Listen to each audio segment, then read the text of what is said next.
بزرگان محترم اور برادران عزیز، موقع کی مناسبت سے دو باتیں عرض کرنی ہیں۔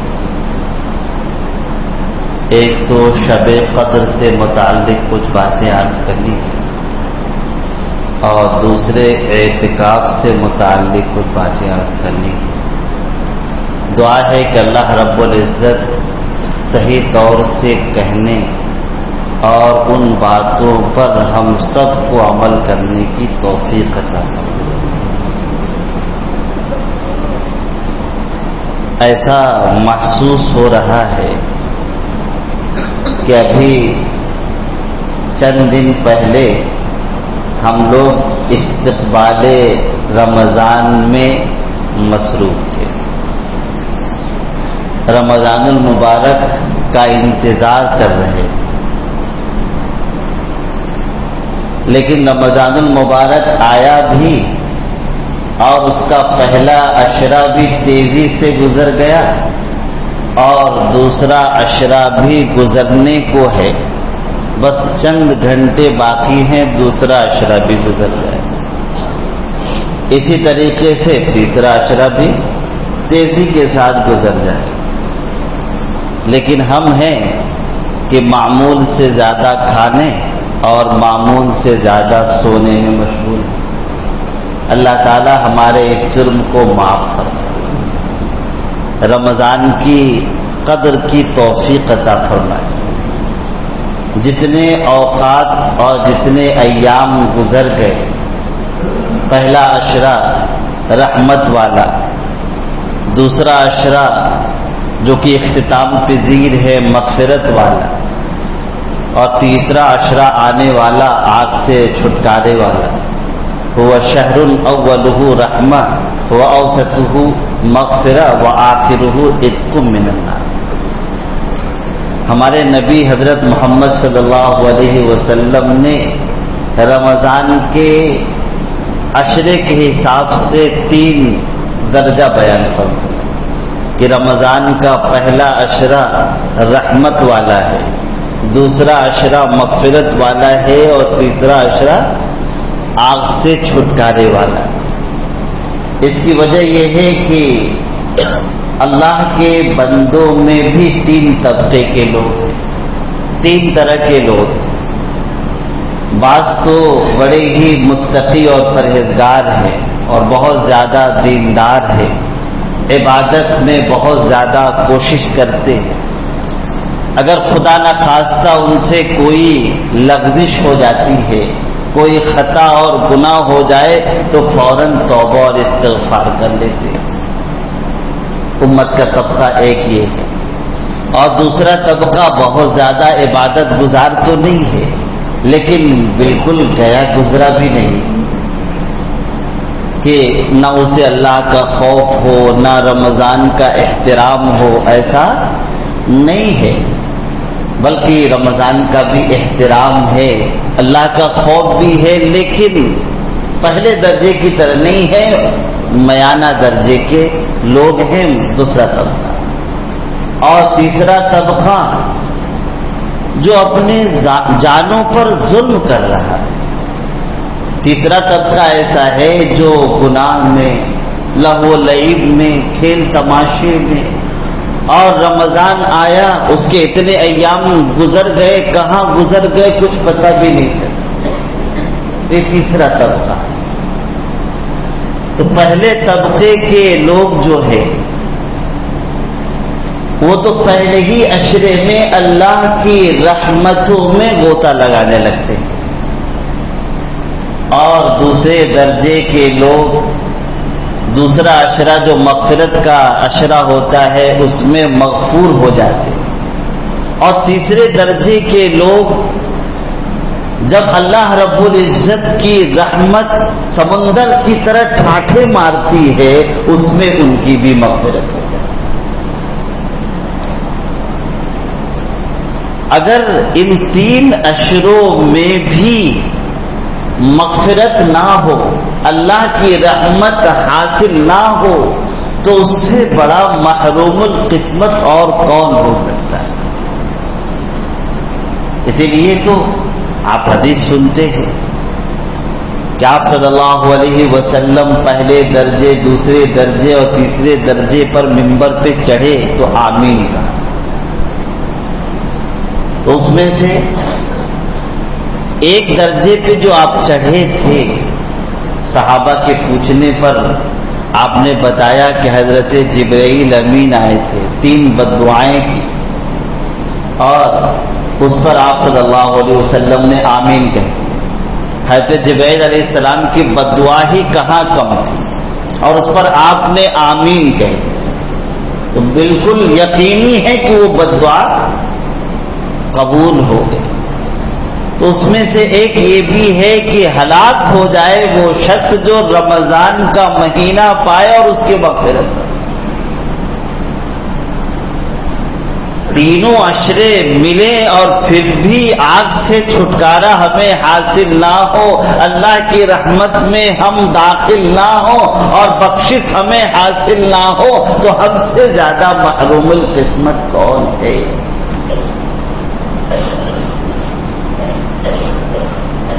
اس لیے روزہ ہم رکھ رہے ہیں تو روزہ جو جائز چیزیں ہیں ان کو ہم چھوڑتے ہیں،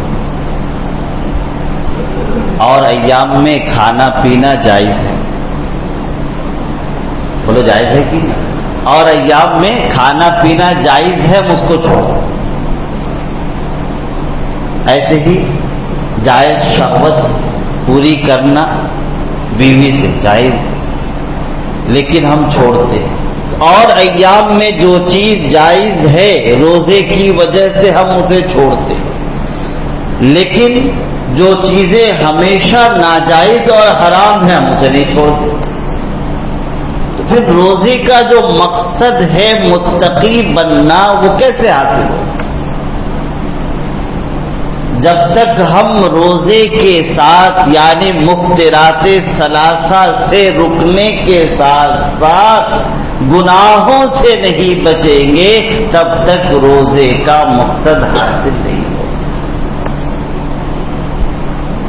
جیسے ابھی آپ نے دیکھا کہ ایک ہمارے چچا نے کولر چالو کیا اور فوراً ساری کھڑکی کا بند کر دی. ایسے ہی کوئی اے سی چالو کرتا ہے تو سارے دروازے کھڑکیاں بند کر تاکہ کمرہ ٹھنڈا ہو جائے، مسجد ٹھنڈی ہو جائے. اگر اے سی بھی چالو کریں اور سارے دروازے اور کھڑکیاں بھی کھولے رہیں تو کیا کمرہ ٹھنڈا ہوگا؟ ہوگا؟ نہیں ہوگا. ایسے ہم روزہ بھی رکھتے رہیں اور گناہ بھی کرتے رہیں تو کیسے تقویٰ آتی؟ بلکہ روزہ کے ساتھ ساتھ جھوٹ سے، بہتان تراشی سے، چغلخوری سے، غیبت سے اور دھوکہ دینے سے، لڑائی جھگڑوں سے، ہر چیز سے، سارے گناہوں سے ہم بچیں گے تو روزے کا مقصد حاصل ہوگا کہ ہمارے اندر فرشتوں والی صفات پیدا ہو جائے. اس لیے روزے کے ساتھ ساتھ ضروری ہے کہ ہم گناہوں سے بالکل اجتناب، بالکل گناہ صغیرہ سے بھی بچیں، گناہ کبیرہ سے بھی بچیں، دل آزاری سے بھی بچیں، حقوق اللہ بھی ادا کرے اور حقوق العباد بھی ادا کرے، کسی میں حق تلفی نہ ہو. اس طریقے سے ہم اگر روزہ رکھیں گے اللہ رب العزت ہماری مغفرت فرما دیں گے، ہماری بخشش فرما دیں گے. ہم اللہ رب العزت کی رحمت میں گوتے لگا رہے ہوں گے اور رمضان جب گزرے گا تو ہم ایسے ہو جائیں گے جیسے کہ ہماری ماں نے ابھی ہمیں پیدا کیا، اسے گناہوں سے پاک رہا. بہرحال دوسرا عشرہ ختم ہونے کو ہے اور تیسرا عشرہ شروع ہونے کو. حضرت عبداللہ ابن عباس رضی اللہ تعالی عنہما سے مروی ہے کہ آپ صلی اللہ علیہ وسلم نے ایک شخص کا تذکرہ کیا. جس نے 1000 مہینے جہاد کیا. بنو اسرائیل میں سے ایک شخص جس نے 1000 مہینے جہاد کیا، دشمنوں سے 1000 مہینے تک لگاتار وہ مقابلہ کرتا رہا. اللہ رب العزت آپ صلی اللہ علیہ وسلم کو اس کے عمل پر تعجب کیا اور اللہ رب العزت سے عرض کیا، اللہ آپ نے میری امت کی عمروں کو کم دیا ہے، اعمال بھی ان کے کم ہیں، تو اس درجے کے ثواب کو کیسے پہنچ سکتے کہ 1000 مہینوں تک جہاد لگاتار کرتا رہے. دوسری روایت میں ہے وہ شخص کا نام شمعون تھا اور 1000 مہینوں تک مکمل اس نے جہاد کیا، یہاں تک کہ گھوڑے پر جو نمدہ ہوتا ہے، نمدہ چادر کو بولتے ہیں جو بچھاتے ہیں، تو وہ نمدہ خشک بھی نہیں ہونے پاتا تھا، مسلسل وہ جہاد کرتا تھا. صحابہ کرام کو بڑا تعجب ہوا کہ ہم ایسے ثواب کو حاصل کر سکتے ہیں. آپ صلی اللہ علیہ وسلم نے فرمایا مجھے نہیں معلوم. پھر آپ صلی اللہ علیہ وسلم کے پاس وحی آئی اور وحی میں سورہ قدر اللہ پاک نے نازل کی. انا انزلناہ فی لیلۃ القدر، ہم نے قرآن کو لیلۃ القدر میں نازل کیا. وما ادراک ما لیلۃ القدر، آپ کو معلوم ہے کہ لیلۃ القدر کیا ہے؟ یعنی استفہام کر کے شوق اللہ پاک دلا رہے ہیں کہ آپ کو معلوم بھی ہے کہ لیلۃ القدر کیا ہے. لیلۃ القدر خیر من الف شہر، لیلۃ القدر تو 1000 مہینوں سے بہتر ہے. خیر من الف شہر، 1000 مہینوں سے زیادہ بہتر ہے. خیر اس میں تفضیل اسے بولتے ہیں. خیر کا لفظ کیا ہے؟ اس میں تفضیل ہے عربی زبان میں، وہ زیادتی کو بتاتا ہے دوسرے کے مقابلے. تو خیر من الف شہر ایسا نہیں کہ 1000 مہینوں سے بہتر ہے، بلکہ 1000 مہینوں سے زیادہ بہتر ہے. 1000 مہینے کے 83 برس 4 مہینے ہوتے ہیں، اس سے کتنا زیادہ بہتر ہے وہ تو سخیوں کا سخی جانتا ہے کتنا بہتر ہے. تنزل الملائکۃ والروح فیہا بإذن ربہم من کل امر، اس رات میں فرشتے اور روح القدس یعنی حضرت جبرائیل علیہ السلام، خاص طور سے ان کا تذکرہ، اللہ کے حکم، اللہ کی اجازت سے ہر حکم کو لے کر کے اترتے، اور یہ رات سلامتی ہے. اور کب تک ہے؟ فجر کے طلوع ہونے تک. تو شب قدر کب تک ہے؟ فجر کے طلوع ہونے تک. اور کتنی فضیلت کا حامل ہے؟ 1000 مہینوں سے زیادہ.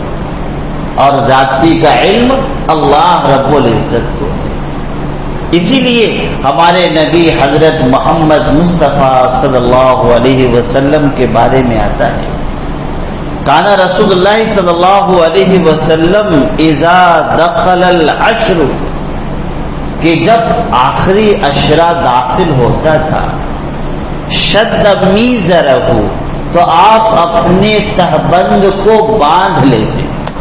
شد میزرہ، آپ اپنے تہبند کو باندھ لیتے. تہبند باندھ لینے کا کیا مطلب؟ تو علماء نے فرمایا کہ تہبند باندھ لینے کا مطلب یہ ہے کہ بہت زیادہ عبادت میں مشغول رہتے. جیسے ہمارے اردو محاورے میں ہے کہ کوئی محنت کا کام ہو، مجاہدے کا کام ہو، تو کہتے ہیں کہ بھائی کمر کس لو. کیا کر لو؟ ہاں، کمر کس لو. ویسے عربی کا محاورہ ہے کہ آپ شد ازار کرتے تھے، یعنی بڑی ہی محنت و مجاہدہ کی. دوسرا مطلب علماء نے بیان فرمایا ہے شد ازار کا کہ آپ بیویوں سے علیحدہ ہو جائیں، اس لیے کہ رات بھر عبادت کرتے تھے اور پھر اعتکاف میں ہوتے تھے، تو بیویوں والا جو تعلق ہے وہ قائم نہیں کرتے تھے، بیویوں سے علیحدہ ہو جاتے تھے. شد میزر وہ احیا لیلہ، اور رات کو زندہ رکھتے تھے، یعنی عبادت کرتے تھے، پوری رات عبادت میں صرف کر دیا. وَأَيْقَظَ أَهْلَهُ، اور اپنے گھر والوں کو بھی بیدار کر، جسے آخرت کا خوف ہوتا ہے اور آخرت کا شوق ہوتا ہے تو وہ مجاہدہ کرتا ہے، اللہ کا قرب حاصل کرتا ہے، اور وہ یہ چاہتا ہے کہ جیسے میں اللہ کا قریبی بن جاؤں، میرے متعلقین اور گھر والے بھی اللہ کے قریبی ہو جائیں. اس لیے آپ خود بھی رات بھر عبادت کرتے تھے اور اپنے گھر والوں کو بھی بیدار کرتے. ایک دوسری روایت میں کہ آپ صلی اللہ علیہ وسلم اس عشرے میں جس قدر مجاہدہ کرتے تھے اتنا دوسرے ایام میں نہیں کرتے. اور دوسرے ایام کا مجاہدہ کیا ہے؟ دوسرے ایام کا مجاہدہ یہ ہے کہ آپ رات میں نماز میں اس قدر مشغول ہوتے تھے اور اس قدر لمبی قرات کرتے تھے کہ آپ کے قدم مبارک میں ورم پڑ جاتے، حتی تورمت قدماہ، آپ کے قدم مبارک میں ورم پڑ جاتے، سوج جاتے تھے. تو دوسرے ایام میں اس قدر عبادت کرتے تھے، اور رمضان میں آتا ہے کہ آپ اس سے زیادہ مجاہدہ کرتے تھے، تو اندازہ لگا لیجئے کہ کتنی عبادتیں کرتے تھے. اور یہ کون کر رہا ہے؟ جو بخشے بخشا ہے. بالفرض و محال اگر ان کے گناہ ہوں تو اللہ پاک نے اگلے پچھلے سارے گناہ ان کے معاف کیے، گناہ تو ہو نہیں سکتے، معصوم. لیکن اس کے باوجود آپ اس قدر ریاضت و مجاہدہ کر رہے ہیں، تو ہما شما کو کیا کرنا چاہیے؟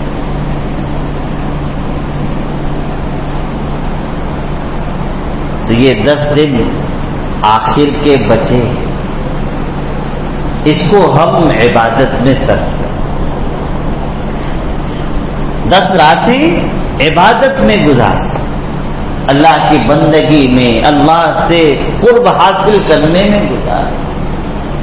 حدیث پاک میں آتا ہے کہ نبی کریم صلی اللہ علیہ وسلم نے فرمایا کہ لیلۃ القدر کو آخری عشرے کی طاق راتوں میں تلاش کرو، چاہے مہینہ 29 کا ہو یا 30 کا ہو، طاق راتوں میں تلاش کرو. اور طاق راتیں 5 ہیں،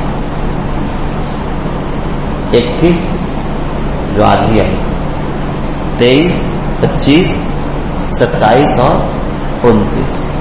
ہونا تو یہ چاہیے کہ آخری کے جو 10 راتیں ہیں ان کو عبادت میں ہم لگائے، اگر نہیں تو کم سے کم طاق راتوں میں تو عبادت کریں.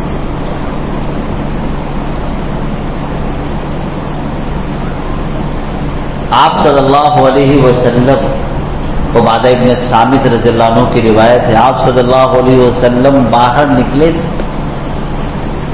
شب قدر کو بتانے کے، یعنی پہلے متعین دور سے آپ کو بتائی گئی تھی کہ شب قدر فلاں رات ہے، لیکن 2 شخص آپس میں جھگڑ رہے تھے. تو آپ صلی اللہ علیہ وسلم نے فرمایا کہ میں تو نکلا تھا کہ تمہیں شب قدر کے بارے میں بتاؤں، لیکن 2 شخصوں کے لڑنے کی وجہ سے اس کی تعین اٹھا لی گئی، ہو سکے تعین اٹھا لینا تمہارے لیے بہتر. شریعت کے کوئی بھی حکم میں حکمت ہوتی، اگر تعین ہوتی، بہت سے لوگ ایسے ہوتے بس اسی رات میں عبادت کر کے فارغ ہو جاتے، لیکن تعین اٹھا لی گئی تو کم سے کم ہو سکے اس کی تلاش میں 10 راتیں یا 5 راتیں عبادت میں لگا اور دوسرے امتحان بھی ہو جائے گا. تعین نہ کرنے میں امتحان بھی ہو جائے گا کہ کون رات کو بیدار رکھتا ہے. تو آپ نے فرمایا کہ تعین اٹھا لی گئی، ہو سکے تمہارے لیے بہتر ہے اسے تم تلاش کرو 25ویں رات میں، 27ویں رات میں اور آخری رات.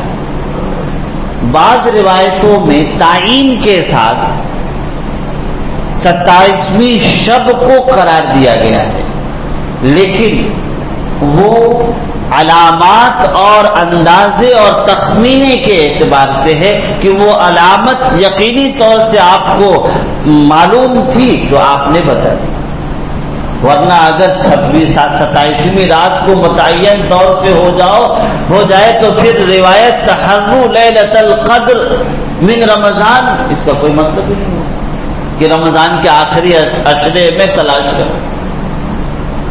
ہاں یہ کہہ سکتے ہیں کہ قوی امکان، زیادہ امکان اس بات کا رہتا ہے کہ 27ویں شب قدر ہر رمضان میں گھومتی رہتی ہے. کبھی 21 کو بھی ہو جائے، کبھی 23 کو بھی ہو جائے، کبھی 25 کو بھی ہو جائے، کبھی 27 کو بھی ہو جائے، کبھی 29 کو بھی ہو جائے. تو 5 راتیں عبادت میں گزار لینا سال بھر میں کیا مشکل ہے. شیخ زکریا رحمۃ اللہ علیہ نے لکھا ہے کہ چند کوڑیوں کے لیے ریلوے ملازم رات بھر جاتے، تو ہم 80 سال کی عبادت کے لیے کیا ایک رات تک نہیں جا سکتے، چند راتیں نہیں جا سکتے.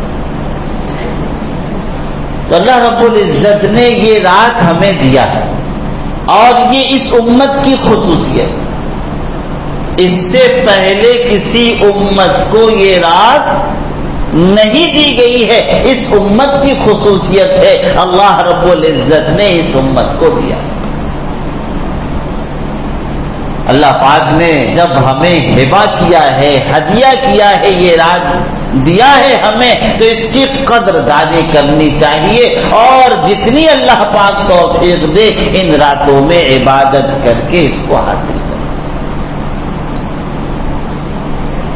پوری زندگی میں اگر ہم 10 5 بھی حاصل کر لیں کس قدر ثواب حاصل ہو.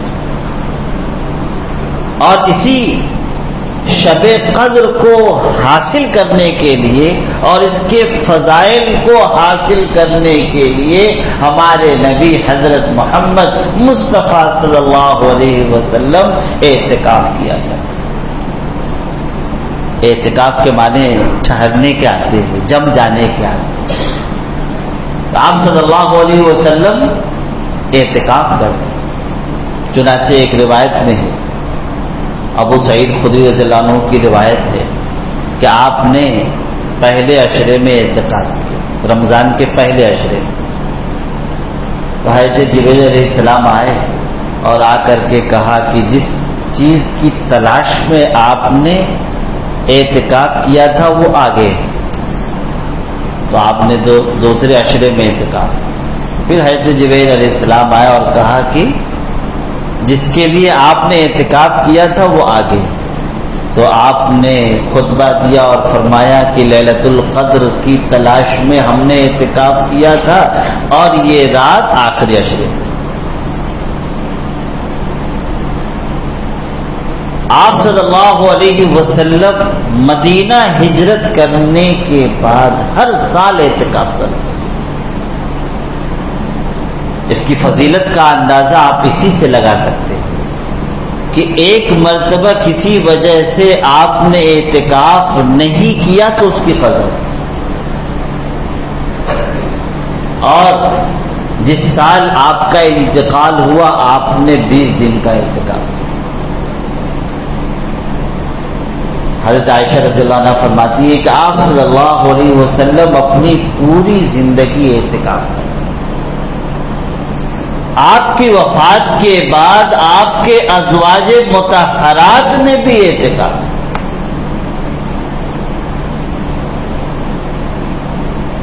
آپ صلی اللہ علیہ وسلم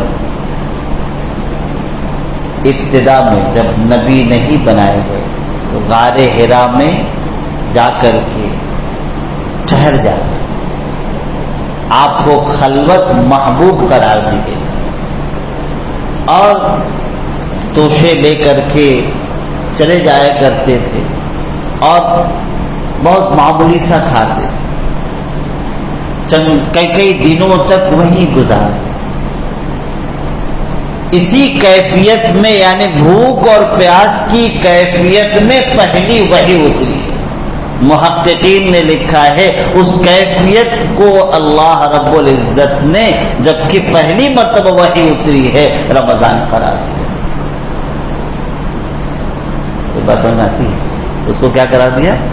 پہلی مرتبہ بھوک اور پیاس کی عالم میں وحی اتری ہے، اللہ رب العزت نے اس کو رمضان قرار دیا۔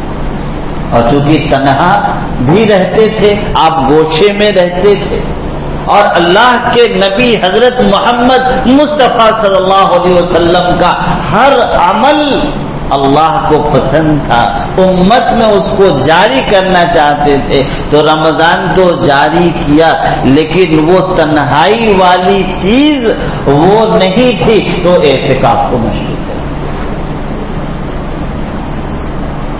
تاکہ نبی کے ادا پر امت اعتکاف کی، اور اعتکاف ایسی مسجد میں مشروع جہاں پر 5 نمازیں جماعت سے ہوتی ہیں، تاکہ یہ رہبانیت بھی نہ ہو جائے۔ پچھلی امتوں میں رہبانیت ترک دنیا کرتے، تو ترک دنیا بھی نہ ہو۔ اور حدیث پاک میں آتا ہے کہ معتکف گناہوں سے محفوظ رہے، مسجد سے باہر بہت سارے گناہ ہو سکے کر سکتا تھا، لیکن مسجد میں ہے گناہوں سے محفوظ، اور بہت سارے اعمال کا بغیر کیے وہ ثواب حاصل کرے۔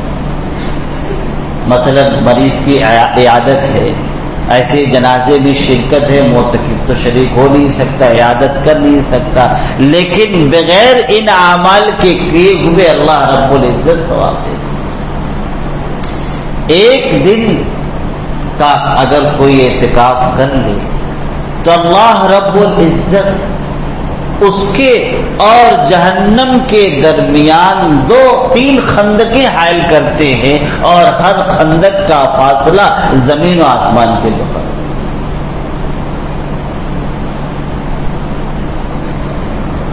اعتکاف میں کی فضیلت یہ ہے کہ آدمی اعتکاف، ہر روز کا اعتکاف شب قدر کی عبادت کے برابر۔ کس قدر فضیلت ہے اعتکاف کا اور کس قدر فضیلت ہے شب قدر، یہ دونوں چیزیں ہمارے سامنے۔ اعتکاف بھی آج سے مغرب سے پہلے اور آج سے شب قدر تاک راتوں میں شروع ہو جائے تو ہم سب اسے حاصل کر سکتے۔ دونوں فضیلتیں، اعتکاف والی فضیلت بھی حاصل کر سکتے ہیں اور شب قدر والی۔ اور اعتکاف جو رمضان کے آخری عشرے میں ہے، یہ سنت مؤکدہ علی الکفایہ، جیسے صلاۃ جنازہ فرض علی الکفایہ ہے، چند لوگ کر لیں تو سب سے فرض ساقط ہو جائے، اور اگر کوئی نہ پڑھے تو سب گنہگار۔